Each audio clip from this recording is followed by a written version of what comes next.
अरे पद्दू छोड़ो, कोई देख लेगा। अरे ये तो पदुआ है। हो भगचोनहर चा, जल्दी जा पदुआ के मम्मी के बुला ले। आवा। अरे ठीक कहले, अभी जाके इसकी मम्मी को नहीं बुलाए तो मेरा नाम भी भगचोनहर नहीं। साला पदुआ को लगता है वो पेड़ पर चढ़ जाएगा तो कोई नहीं देख पाएगा। अरे बुड़बक, भगचोनहर का नजर सब बगल रहता है।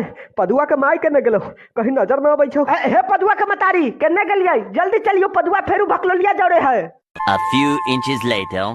छुछुंदरी के चक्कर में हमारा बेटा बर्बाद हो गया। तुम मेरी बेटी को हाथ कैसे लगाई? मैं तुम्हारे बेटा का खोपड़ी तोड़ दूंगी। पदुआ साला, छोड़ हमारे बेटा के। Day 2. अरे पदुआ, अब अगर भकलोलिया से मिलने गया ना तो टंगड़ी तोड़ देंगे, समझा? पागला कहीं। हम भकलोलिया के बिना नहीं रह सकते मम्मी। चुपचाप घरे बैठ, कहीं नहीं जाना है। ए भकलोलिया, कहाँ जा रही है? आते हैं मम्मी, पदुआ से भेंट करके। कहीं नहीं जाना है, पदुआ फदुआ को भूल जाओ। अरे मम्मी जाने दो ना। नहीं जाना है, रोने धोने से कुछ नहीं।